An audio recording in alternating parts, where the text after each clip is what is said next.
Versículo 13 vai nos dizer: irmãos, não queremos que vocês sejam ignorantes quanto aos que dormem, para que não se entristeçam como os outros que não têm esperança. Se crermos que Jesus morreu e ressurgiu, cremos também que Deus trará, mediante Jesus e com Ele, aqueles que nele dormiram.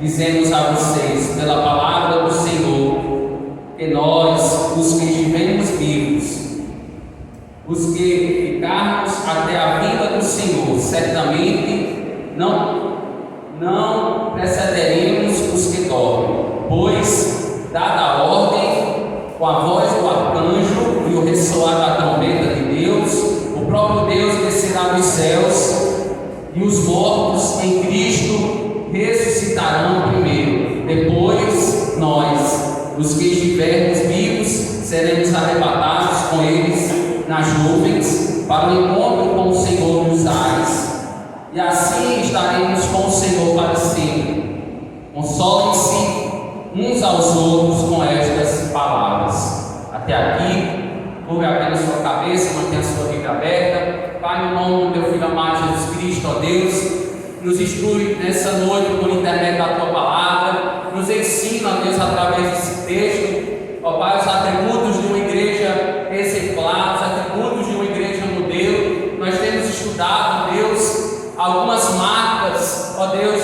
dessa igreja, uma igreja de homens e mulheres pecadores, falhos, limitados, mas que foram extremamente usados por Ti, ó Deus, apesar dos seus pecados, apesar, ó Deus, das suas fragilidades, porque eles deram ouvido a Ti, eles obedeceram a Tua palavra, eles viveram em novidade de vida, e eles, ó Pai, puderam gozar da Tua presença, ó Deus, em plena paz e santo gozo nos seus corações. E nessa noite o Senhor quer falar conosco por intermédio da Tua palavra, e que o Senhor, Deus, traga edificação sobre o Teu povo, o Senhor nos console, o Senhor faça-nos a cada dia semelhantes ao Teu Filho Jesus Cristo, faz o Teu reino avançar, ó Deus, nos conforma a imagem do Teu Filho Jesus, hoje e sempre, e que oramos e que pedimos em nome de Jesus. Amém.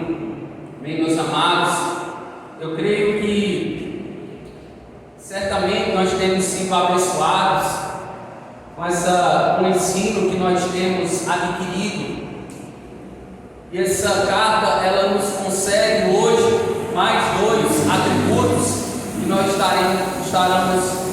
estaremos estudando nessa noite, e para que nós possamos analisar o texto brevemente, resumidamente.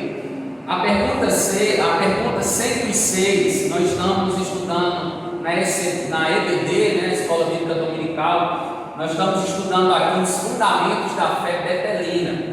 E a pergunta 106, que ao decorrer do tempo a gente vai estar estudando essa pergunta na Escola Bíblica, e ela faz a seguinte pergunta: como se dará a volta de Cristo? Como se dará a volta de Cristo? Nós podemos perguntar: como vai se dar a volta de Cristo? Como será o retorno de Cristo? A Bíblia ela aponta algumas coisas que vão acontecer, alguns sinais que antecederão a volta de Cristo. E o fundamento da fé betelina, ele responde da seguinte maneira: a volta de Cristo será um acontecimento único, num momento inesperado, ou seja, repentino, visível e glorioso, que marcará o início do estado eterno. Então, a volta de Cristo, de forma resumidamente, é algo exclusivo da parte de Deus, é algo único, é algo particular, que Deus ele vai evidenciar por intermédio do seu Filho Jesus Cristo, e ele virá como o ladrão. Ninguém espera o ladrão, ninguém espera alguém furtar a sua casa. Ele chega de forma repentina, ele chega de forma inesperada.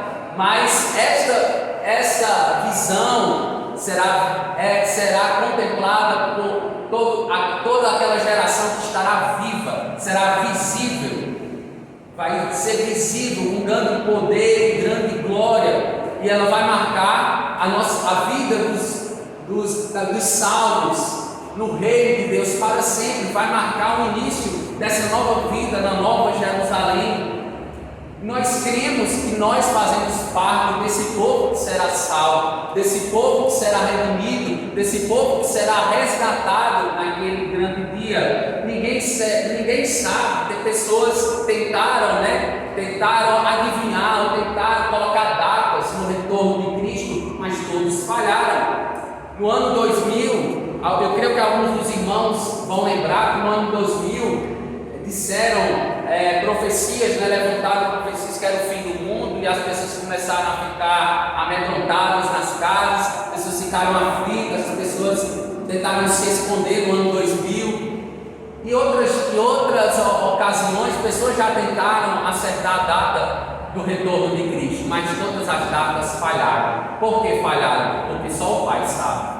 Só o Pai, só o Deus Pai sabe o retorno, o dia do retorno de Cristo. O que sabemos é que Ele voltará. Amém? Quem crê nisso, diga amém. Mas a gente não sabe quando vai ser, mas sabemos que Ele voltará. Não sabemos certamente a circunstância, a situação propriamente dito, porque nós temos linhas de interpretações. Por exemplo, no livro de Apocalipse, no livro de Mateus, que fala do sermão profético, nós temos linha de interpretação, mas sabemos que Ele voltará. Outra coisa que sabemos é que haverá um juízo eterno, e outra coisa ainda que sabemos é que terá um estado eterno final, tanto para os santos, contados como os justos, tanto para os descrentes, contados também como injustos. Então, haverá dois caminhos para aqueles que responderam a essa fé, arrependimento em vida, e aqueles que não quiseram responder nesta vida com fé e arrependimento. Pois bem, meus amados, a vinda de Cristo será uma descida do céu proclamada por uma trombeta. Paulo vai falar aqui, uma palavra de ordem e a voz do arcanjo. Os que tiveram morrido em Cristo serão ressuscitados, e os cristãos vivos sobre a terra serão elevados para se encontrarem com Cristo. Ele virá, quando Ele retornar, as pessoas estarão nos seus túmulos, e pessoas estarão vivas.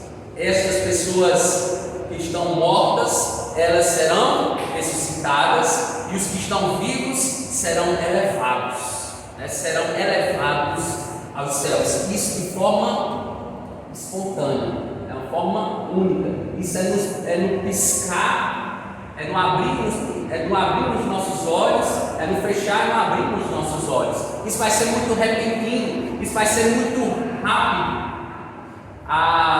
Mateus, nos evangelhos, vai dizer que assim como um relâmpago, que se esconde no ocidente e se mostra no oriente, assim será a volta do Filho do Homem, vai ser como um relâmpago, vai ser muito repentino. Este acontecimento marcará o fim da vida deste mundo, este mundo que Paulo vai dizer que a criação geme, com dores de parto, como uma mulher que está para dar à luz, ela geme com dores de parto a criação, pelo dia que será restaurada a criação. Como temos conhecido, é o começo da vida de comunhão de forma perpétua, podemos dizer assim, na eternidade com Deus. Então será de eternidade a eternidade, nós serviremos a Santíssima Trindade. E se nós observarmos, observe aí na carta de Paulo, a gente estudou no estudo passado, no capítulo 4, nos versículos 9 a 12, nós podemos estudar pelo menos dois atributos ou duas marcas daquela igreja.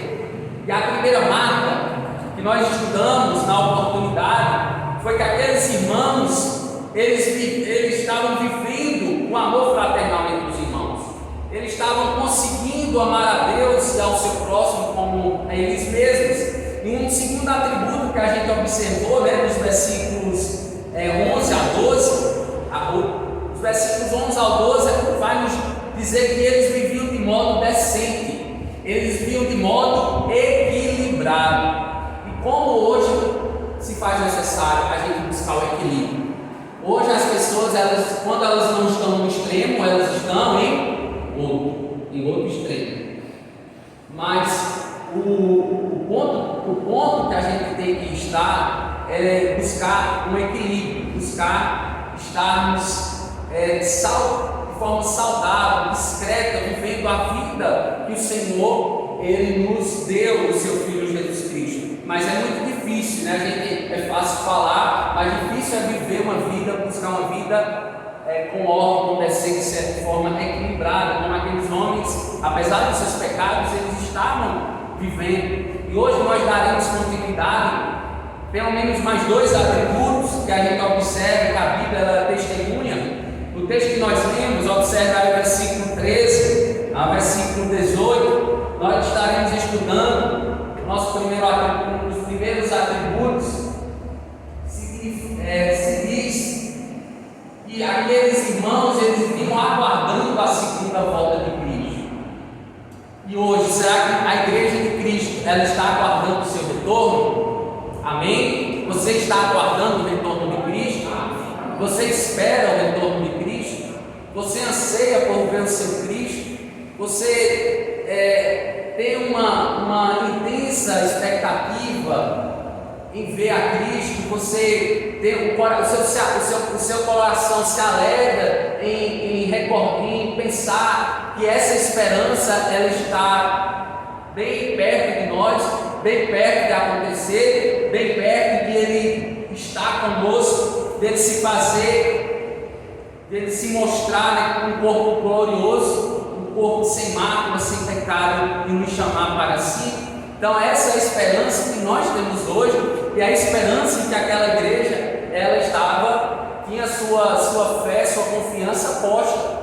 Porque hoje muitas coisas querem nos tomar essa esperança, como no passado, certamente coisas aconteceram, perseguições, tantas outras coisas, tentaram de alguma maneira fragilizar essa esperança, mas essa esperança não pode morrer. Essa esperança é que nos traz confiança no Senhor, esperança no Senhor. Observa o versículo 13, alguém pode lembrar, por favor? Versículo 13. Não é.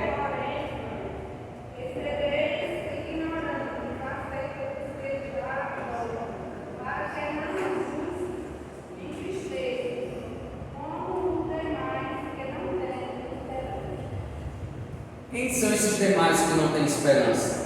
Esses que não têm esperança, certamente aqueles que ainda não confiavam na pessoa de Cristo, tinham Cristo como apenas um profeta, quem sabe, um homem qualquer, não observavam um Cristo da glória, um Cristo Salvador, um Cristo que era pastor por excelência das suas vidas. Logo elas andavam sem esperança. Se você me perguntar, pastor, hoje o ser humano ele vive sem esperança? Vive. Com certeza o ser humano hoje, aqueles que se encontram perdidos não têm esperança. Por mais que sejam muitos, por exemplo, têm uma condição social boa, né? Tem bens materiais, Deus dá uma boa saúde, tem um bom emprego, mas essas pessoas, elas têm um vazio nas suas almas, elas têm algo no seu espírito que diz, que grita, que não há uma esperança, porque a esperança deste mundo não é esperança.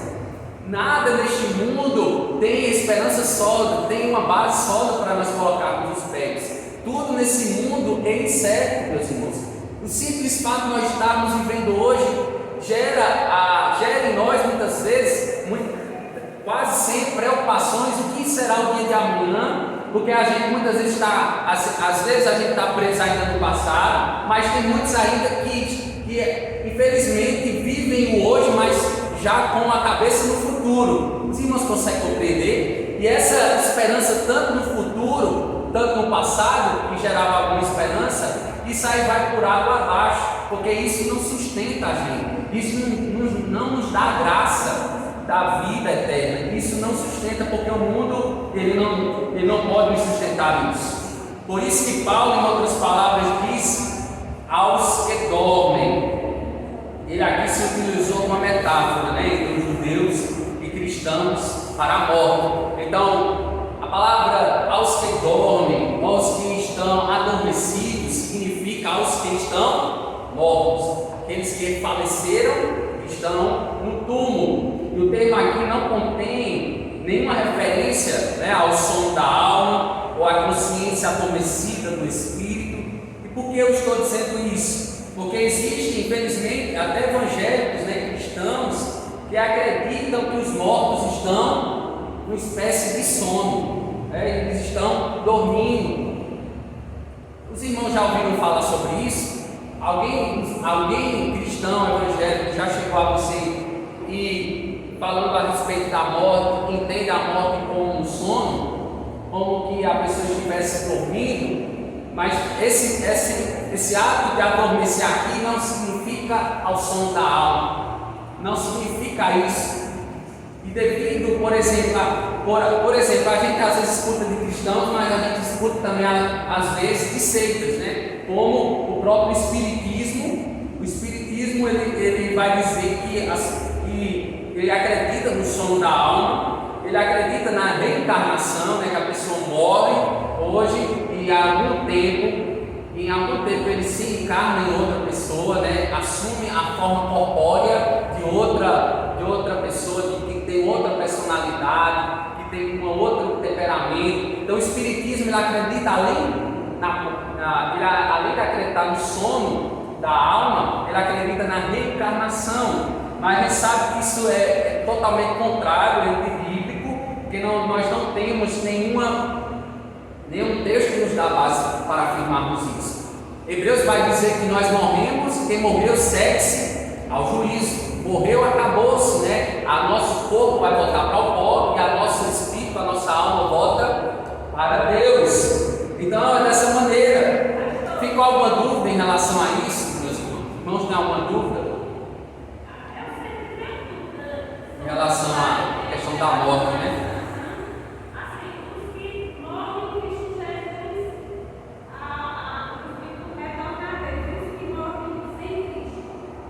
Os que morrem sem Cristo, eles estão no que a gente chama de estado intermediário. Esse estado intermediário, a gente não sabe muito sobre ele. O que a gente sabe é que essas almas impenitentes, né, aqueles que morrem sem arrependimento, né, essa palavra impenitente é que não demonstraram arrependimento. Então, essas almas impenitentes, elas estão no estado que a gente chama intermediário, já de forma parcial, consciente, gozando de tormentos parcialmente, que serão eternos quando Jesus Cristo retornar e vai ressuscitar. A gente acredita em apenas uma ressurreição. Existem outras linhas, né, de interpretação, mas Betel, como denominação, ele acredita, né? A gente vai estudar isso no nosso Fundamento da Fé. Nós, betelinos, acreditamos apenas em uma ressurreição. Uns vão ressuscitar para a vida eterna e outros ressuscitarão para viverem a eternidade em tormentos. É o que Jesus Cristo vai dizer. Abram aí suas Bíblias em João, capítulo 5, versículo 29. João, capítulo 5, versículo 29. Vamos ver a base bíblica para isso que eu estou afirmando. É um texto conhecido, né, que está falando a respeito da ressurreição, dessa única ressurreição de vivos e de mortos. Abram as suas Bíblias em João capítulo 5, observe o versículo 28. Vai dizer o seguinte: não fiquem admirados com isto, pois está chegando a hora em que todos os que estiverem nos túmulos ouvirão a sua voz. Ouvirão a voz de quem, meus irmãos?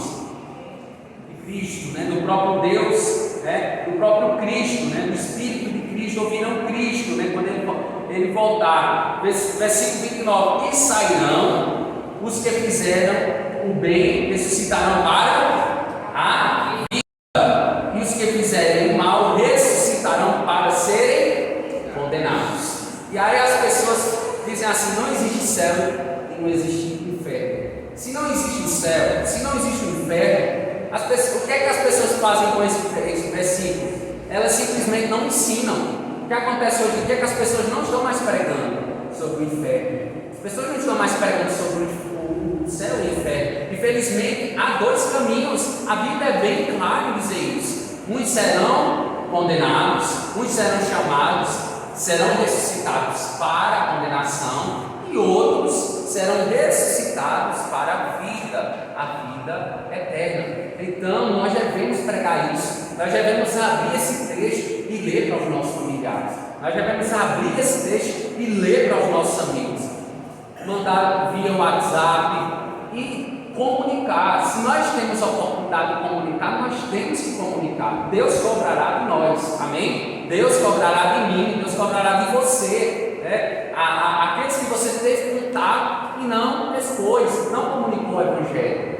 Então, meus amados irmãos, a Bíblia diz que quando a gente morre, né, o corpo, a gente sabe que volta, explicando novamente, né, o corpo volta para o pó para esperar a ressurreição. Enquanto isso, a alma não fica, né, como alguns grupos religiosos dizem, né, que fica dormindo, é como se a alma ficasse dormindo, inconsciente, né, como se fosse fica vagando, é como se fosse um fantasma. Aí vem a questão dos fantasmas, né? Que as pessoas, alguns relatos de algumas pessoas dizem que viram vultos, coisas do tipo, né? Então, e aí o Espiritismo ainda diz que esses fantasmas eles se encarnam em outras pessoas.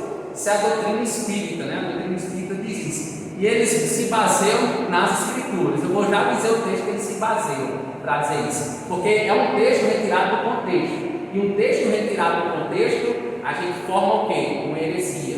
Porque quando você tira um versículo de um contexto, isso vai lhe dar base para você dizer o que você quer dizer, né, do verso, né? Então você pode dizer aberrações, absurdos, porque você não está obedecendo o contexto do propriamente dito do texto, né, que você está estudando. Usam a Bíblia. Eles usam a Bíblia, né? Eles têm a Bíblia e também tem a revelação de Allan Kardec. Geralmente, né, esses grupos religiosos, eles usam as Sagradas Escrituras como fosse uma base para eles, só que eles saem das Escrituras e aí dão ouvidos a uma revelação, né? Por exemplo, os adventistas, a Ellen White, né, que é uma profetisa, eles têm a revelação de Ellen White como se fosse igual à Bíblia ou superior, porque eles, infelizmente, eles pegam ensinos ou revelações que ela teve para complementar o que os apóstolos deixaram escrito. Isso é errado, né? Paulo diz que quem acrescentar algo à Bíblia ou retirar, sofrerá os flagelos, né? O apóstolo João fala isso em Apocalipse. E nós temos também Moisés também falando isso em Deuteronômio, né? Deuteronômio também fala disso, que eles sofrerão os castigos. Então, as pessoas, elas têm um livro, por exemplo, o Espiritismo, Allan Kardec, são os kardecistas, né? Conhecidamente como os kardecistas. Abram as suas Bíblias para os irmãos verem qual é o texto que eles usam para dizer para acreditarem no som da alma, né? Que as pessoas quando morrem estão dormindo. Eclesiastes, abre aí sua Bíblia. Eclesiastes, capítulo 9. Alguém pode ler para mim? Eclesiastes, capítulo 9.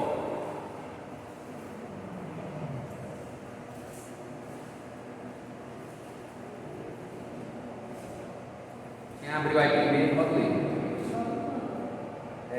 9:5, irmão. Porque os vivos sabem que eu me morrer, mas os mortos não sabem coisa nenhuma, nem tampouco terão eles recompensa, mas a sua memória fica entregue ao esquecimento. Se nós observarmos aí, Eclesiastes 9:5, deixa que a irmã José leu. Se você pega o versículo 5, faz uma leitura superficial, uma leitura rápida, na Eclesiastes capítulo 9, 9, versículo 5.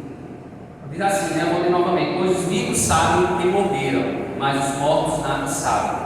Para eles não haverá mais recompensa, e já se tem lembrança deles. Então você percebe aí que numa leitura rápida, as pessoas Por isso que os espíritas, né, eles se utilizam desse texto para dizer que os mortos eles estão dormindo, porque não há mais nenhuma recordação. É como se a memória deles fosse apagada. De maneira alguma a nossa memória vai ser apagada, né? Deus vai lembrar das obras que a gente fez, né? Tanto as obras boas, né, como as obras ruins. Abra aí para vocês verem aí, mexa só a página para os irmãos verem, Eclesiastes capítulo 12, melhor dizendo, não, capítulo 13, né? Capítulo 12, versículo 13. Perceba o que Salomão vai dizer aí, ó. 12, Eclesiastes 12, versículo 13. Agora que já se ouviu tudo, aqui está a conclusão: tema a Deus e obedeça os seus mandamentos, porque isso é o essencial para o homem. Pois Deus trará a julgamento, percebam aí, tudo que foi feito, inclusive tudo que está escondido, seja bom, seja mal. Como é que você afirma que Deus vai apagar a sua memória? De forma alguma. Deus não teria sentido ele apagar a nossa memória. Por que não faz sentido, pastor? Porque Ele vai lembrar para nós o que a gente fez. Isso é interessante a gente observar, porque isso aqui é uma falácia, isso aqui cai por terra, dizer que quando morremos, nós estamos dormindo e nós não temos lembrança de coisa alguma que a gente fez. Isso é totalmente equivocado diante de uma leitura completa, né, das cartas de Paulo, né? E só para que essa falácia ainda, né, caia por terra, a gente observa no próprio capítulo 9, se a gente dá continuidade, olhem aí o versículo, olha o versículo 6, Eclesiastes 9, versículo 6, só dando continuidade, por isso que eles pegam o versículo, né? Nesse versículo eles fazem a sua heresia, mas olha o que o contexto está dizendo aí, versículo 6, para eles o amor, o ódio e a inveja há muito desapareceram, nunca mais terão parte em nada do que acontece debaixo do sol. Então, o que Salomão está dizendo aqui? Que os mortos eles não têm mais nenhuma participação no mundo dos vivos. Eles não sentem ódio, né, com sentimento, eles não sentem amor. Mas de maneira alguma Salomão está dizendo que eles se encontram dormindo, ou que Deus apagou a memória deles. Salomão está dizendo aqui que eles não têm mais nenhuma participação, né? Isso aí está totalmente conectado ao que Hebreus vai dizer, né? Morreu, segue-se ao juízo, eles não retornam. Morreu, segue-se ao juízo, eles não retornam. O que acontece muitas vezes é o próprio Satanás, né? Ele pode... Paulo vai dizer que ele pode ficar semelhante até um anjo de luz, e se possível vai enganar até os eleitos, se possível enganar até os crentes. Ele pode certamente, né, enganar as pessoas fingindo a voz de um ente querido, né, nesses centros espíritas, né, pessoas que falam que seus entes queridos, né, que, por exemplo, morrem de uma morte muito triste, né, e aí as pessoas querem saber como a pessoa está diante de um acontecimento muito dramático, né, de uma morte muito repentina. As pessoas querem se comunicar, né, com seus entes queridos, mas aí as pessoas vão, né, para esses médiums e eles trazem uma comunicação, trazem uma mensagem, mas não se engane, não é o ente querido, são demônios, é o próprio Satanás mentindo e enganando muitas pessoas. Como é que ele vai falar? A senhora vai falar?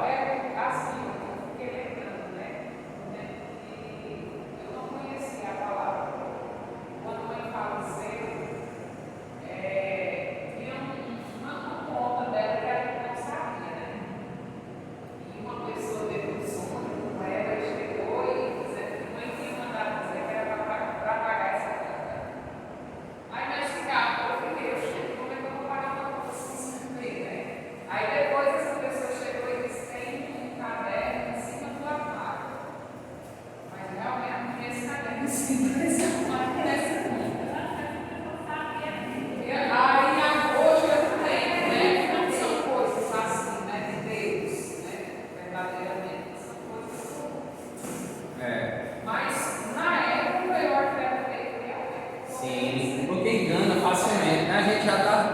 aqueles que não têm o Espírito Santo, né, não foram selados, são escravos de quem? São escravos do pecado. São escravos do engano. Então, facilmente o Satanás ele seduz, facilmente ele vai tapear a gente, ele vai enganar a gente, sair facilmente a gente é enganado por isso.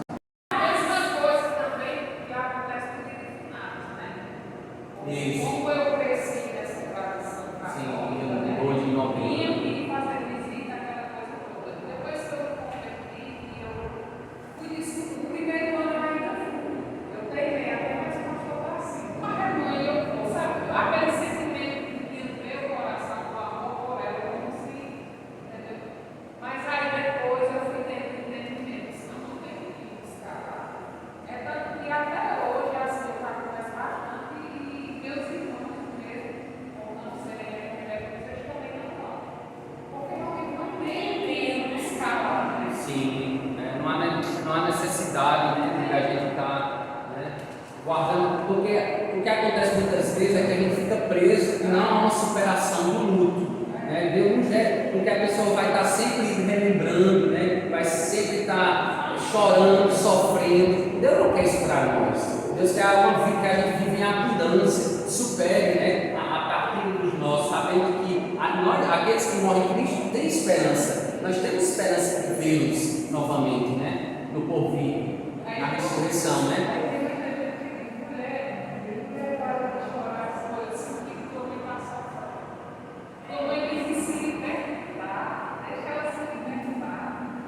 Pois é.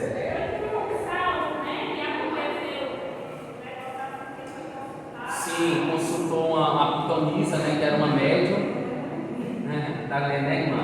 Ele consultou e isso ali, para Deus, é feitiçaria.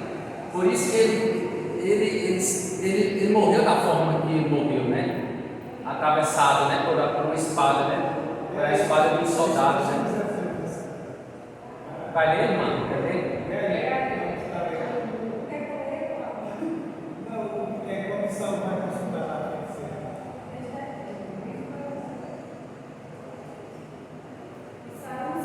Se disfarçou, deixou outras roupas e foi em 2 homens. Quando chegaram, a mulher disse: Peço que me alivie, teve espírito de feitiçaria.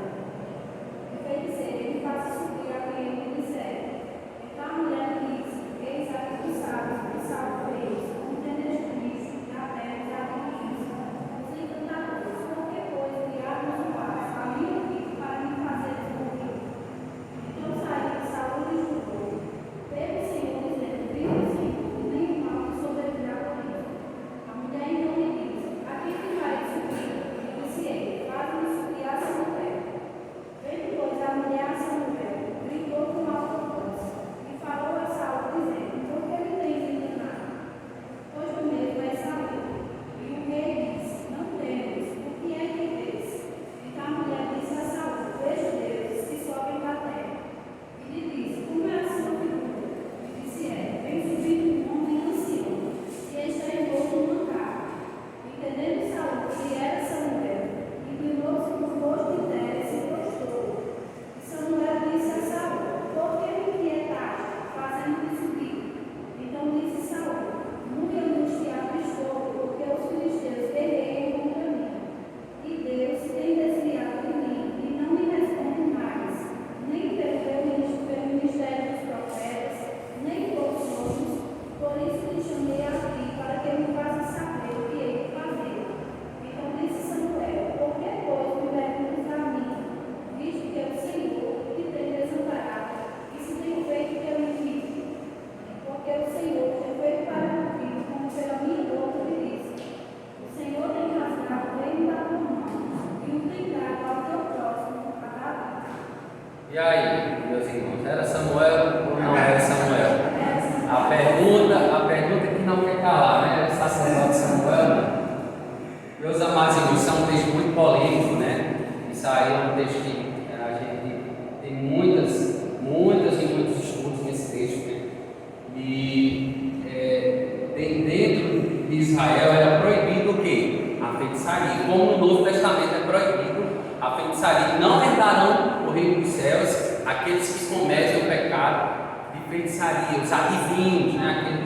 E hoje tem muitos o quê? Charlatões, até pessoas que se dizem pastores, né? Infelizmente a gente tem um pastor cobrando, né, por revelações, né, como se fosse como se fosse você pagando um pacote, né, de internet, de Netflix, né, como se ele e assim pessoas caindo, né, caindo. Mensalmente ele envia revelações novas, né, quentinhas do céu, né, que vem todo dia para ele, né. Eu não sei se é do céu, né, mas eu não sei se é do céu que vem essa revelação, mas, meus irmãos, a gente observa que muitas pessoas, tanto no Antigo Testamento, caíram neste pecado de feitiçaria. Hoje a gente ainda pode cair, pode, se a gente não tiver, porque assim, o meu povo padece por falta de conhecimento, né? Oséias, né? Oséias 6,4. Então, eu sou da linha, né, que entendo que não era Samuel, né? Por quê? Porque Deus jamais iria, né, ele iria fazer com que o seu servo voltasse dentro de uma condição dessa, através de uma feiticeira, né, chamar a pessoa de volta, né, do túmulo, a alma, né, no caso, que jazia no túmulo, que estava com Deus, né, o corpo em terra e a alma com Deus. Jamais Deus iria, né, voltar o espírito, a alma de Samuel para trazer alguma espécie de revelação. Porque Deus, ele vela o seu mandamento. Ele proibiu, né, adivinhos, ele proibiu feiticeiros no meio do povo de Israel. Eram passíveis até de morte, né? Eram passíveis de morte. O próprio Saul entendia da lei. O próprio Saul, ele sabia que se ele fosse pego, ele seria morto. Ele seria morto. Isso. Então ele foi disfarçado, porque ele sabia que era morto na hora.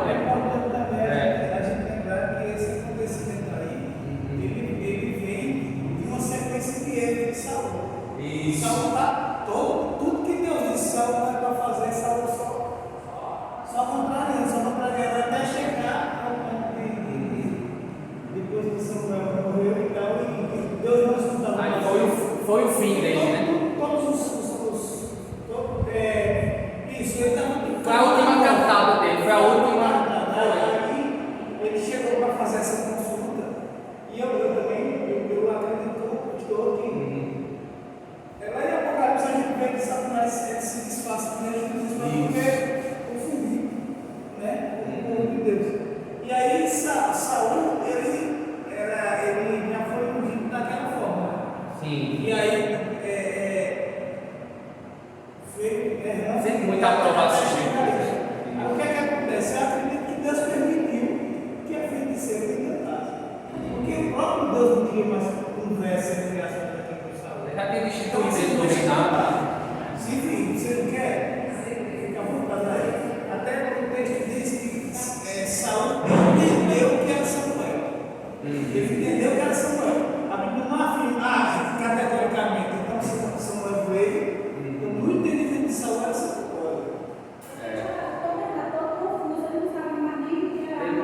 Infelizmente ele estava, né, numa vida, né, muito complicada, né? Saul. Agora sim, realmente é um texto complexo. É um texto muito polêmico, né? Por isso que é tão necessário, né? Estudar, né?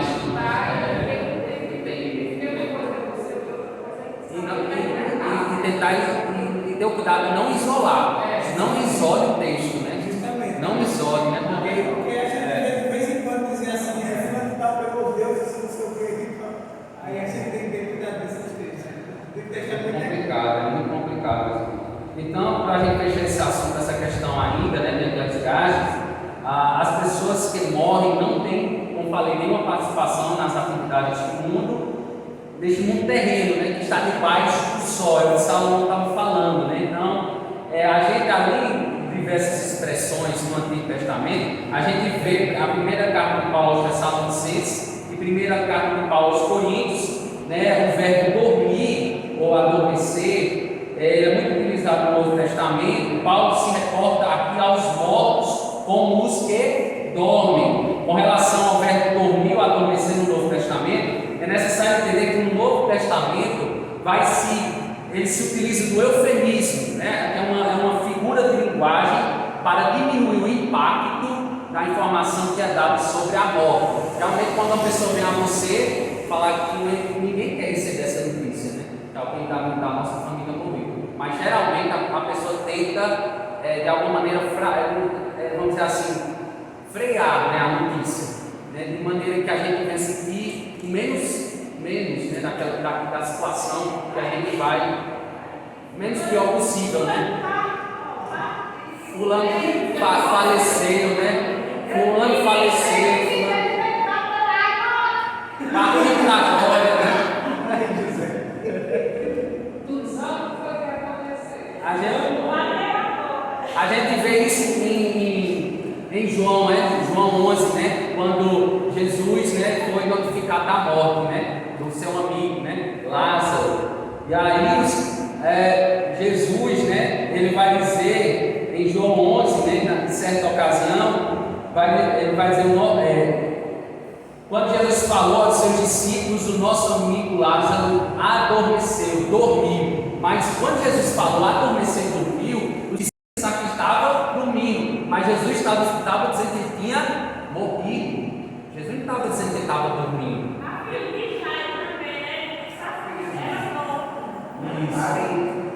Isso. Mas não estava bom. Isso. É para tentar abrandar, né? Essa palavra é feliz, né? Que ele tenta abrandar a notícia, né? A notícia ele tenta abrandar, dizendo que estava dormindo, mas Lázaro estava morto já, né? Então, adormecer ou dormir é uma figura de linguagem, né? Para aqueles que deixaram de existir nessa vida terrena. Então, a ressurreição de Cristo, meus irmãos, é para os cristãos o fundamento firme da esperança e certeza de comunhão eterna com Ele. Então, o pesar e a tristeza daqueles que perderam os seus entes queridos é aliviado devido a essa esperança que sustenta, né, o crente. Por exemplo, ontem eu estava na casa do irmão Marciano e a gente escutando o testemunho do irmão Cícero, muito forte, né? O testemunho do irmão Cícero, e ele ainda luta, meus irmãos. A gente vê no semblante dele uma luta para superar o luto da filha, né? Que faleceu.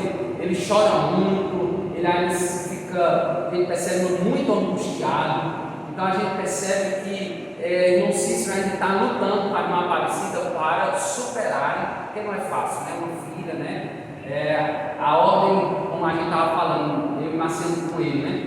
A ordem natural é que os filhos, né? Eles enterrem os pais, não que os pais enterrem os filhos. Então a gente tem orado, nós oramos por ele no final do encontro com os homens, mas é muito difícil, né? A questão do ato de superar. Infelizmente, tem pessoas que precisam de terapia, tem pessoas que no psicólogo, existe lá em João Pessoa, né, a clínica do luto, que é até um pastor, né, que pastor José Américo, ele lida com essa clínica do luto, que tem pessoas que perderam seus entes queridos e não superaram. Então, ele é um pastor jubilado, ele é um pastor que cuida de famílias que estão lidando com o luto. Então, ele conta cada assim, testemunho, né? Muito forte os testemunhos que ele contou. Em algumas ocasiões ele contou a gente, né?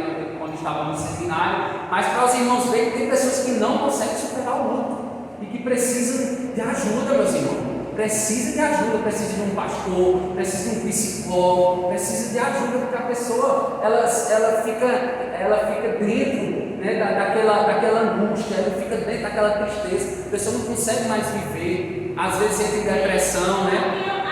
Pensa em suicidar-se, né? Muito forte, é muito triste isso.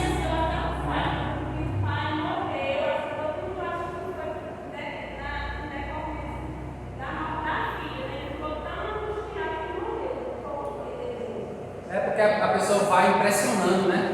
Vai criando desgosto, né? Isso vai afetando, porque afeta, viu? Afeta o sistema cardíaco, afeta a mente, né? Isso vai gerando sequela, né? E essas sequelas possam ser irreparáveis, né? Se a pessoa não buscar uma ajuda. Até hoje, não é verdade? eu ainda tenho sequelas. Ou assim, Somatiza, né? no período que ela passou por muito tempo. Sim. Principalmente na fase terminal. E eu vi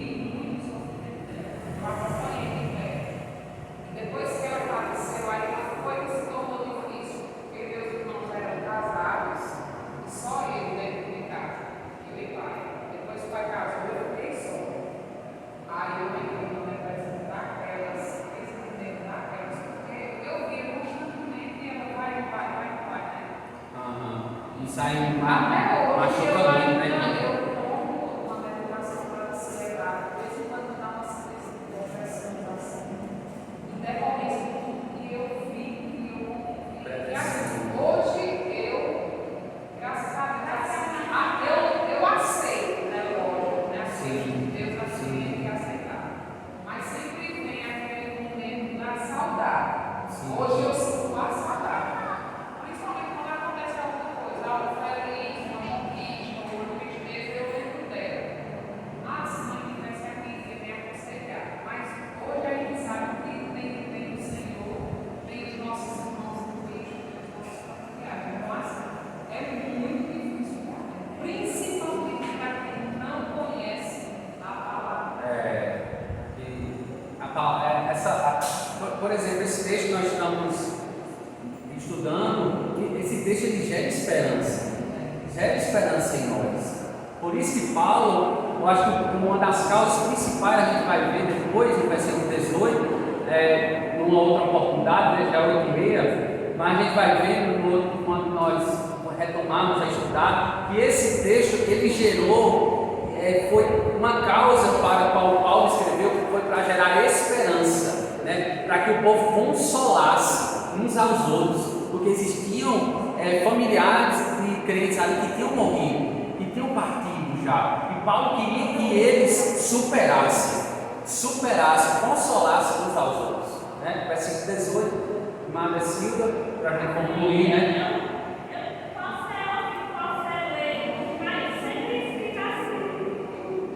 Não pulo da atrás da orelha, né?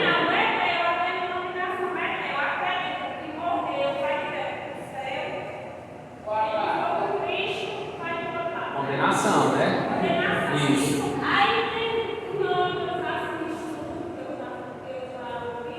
Sim.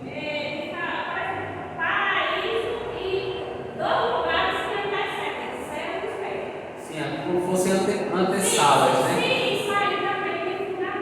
Não, a gente não entende isso como fundamento, porque isso não nos fundamenta, por exemplo, como o purgatório, né, que é uma doutrina da Igreja Católica, é como se fosse uma antessala para o céu, é como se fosse um estado, é um spa, né? Como se fosse para tirar os pecados da gente, expurgar, né? Por isso que o nome é purgatório, é para expurgar os nossos pecados, é para que a gente tenha uma nova chance, né, através das orações dos santos, das intercessões, das orações, das preces que a gente faz por aquele ente querido que morreu, e que Deus de alguma maneira possa tirar aqueles pecados que está naquele estado, ele ainda não está preparado para ir ao céu. Então isso não tem base bíblica para a gente afirmar isso, porque nem nos evangelhos sinóticos, né, Mateus, Marcos, Lucas e João, você pode pedir, né, a um católico, né, praticante, que mostre isso biblicamente nos evangelhos canônicos, ele não vai conseguir mostrar isso a você, porque isso não é bíblico, né? Isso aí veio com a tradição, né, com as bulas papais, né, as revelações que o Papa, né, ele diz ter, né, de Deus, né, ele fala que teve outras revelações, é tanto que eles não seguem a Bíblia, eles seguem o que o Papa diz, né? Hoje ele é o vicário de Deus, né? Ele é o que traz a revelação pronta do céu, é o representante de Deus, por isso que ele é chamado vicário de Deus, né? A gente sabe que vicário, a palavra vicário é substituto, e quem é que nos substituiu, meus irmãos? Só quem que tem o poder de substituir uma pessoa? É Jesus Cristo. Agora, uma pessoa que tenta usurpar o título do próprio Jesus, isso tem muita coisa errada nisso. Muita coisa errada. Então, ele sabia ler, ele sabe estar maior que isso, né? Maior que as escrituras, não dizer. Mas eu acho que a coisa das representações também é ouvido, que são duas conversadas, no caso, o pai e o Aves. No caso, eles acham não.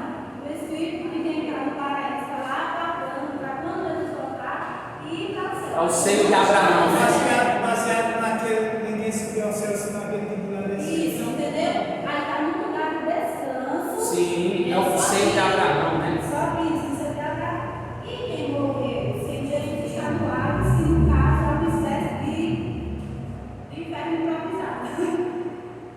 Sim, que a gente chama de. Sim. Entendi, irmã.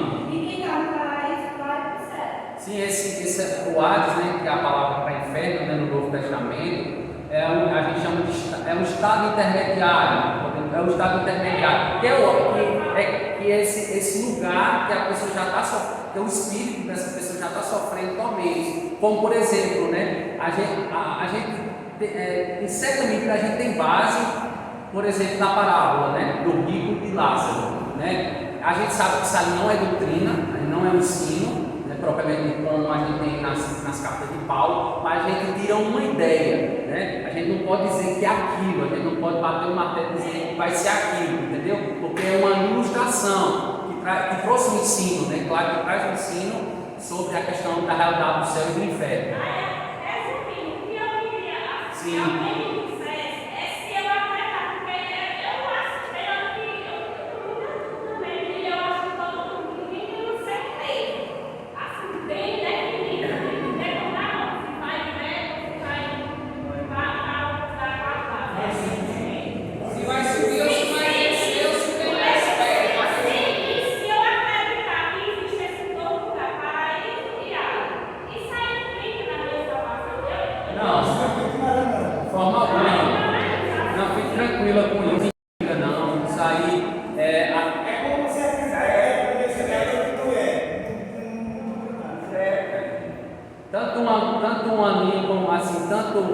Porque existem linhas de interpretação, né, referente ao Apocalipse, que vai tratar mais sobre a questão do céu e do inferno. Mas, independentemente de como você crê, né, se você vai subir antes, se você vai subir depois, ou se você vai passar pela tribulação, ou se você não vai passar pela tribulação, independentemente da forma que você crê, você não acredita que Jesus vai voltar? Então, se você acredita que Jesus vai voltar, isso é o que importa, amém? Que Jesus vai voltar, que haverá um juízo eterno, que Ele foi preparar lugar para você, e que nós passaremos um estado eterno com Ele, amém? Então isso verdadeiramente importa. Creia então somente que Ele voltará, porque Ele voltará, né? Amém?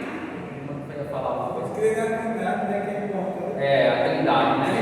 É um assunto assim que a Trindade é só uma parte.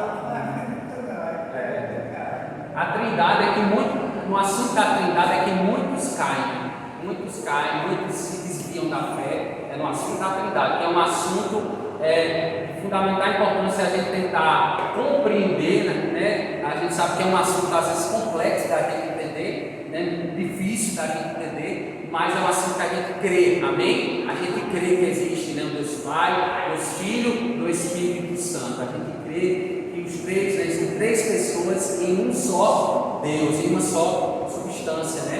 Então, sim, né? Isso, né? O próprio texto da grande comissão, né? Ele vai dizer que o Pai deu a ele toda a autoridade que há nos céus e na terra. Portanto, né? Vão e façam discípulos de todas as nações, batizando em nome do Pai, do Filho e do Espírito Santo. E em outros textos que também nos dão base bíblica, né? A gente não tem propriamente um nome dele citado no Antigo Testamento, mas se você observar, façamos o homem, né? A gente tem aí façamos no plural, né? Então provavelmente está se referindo à Trindade, né? Está se referindo às três pessoas da Trindade.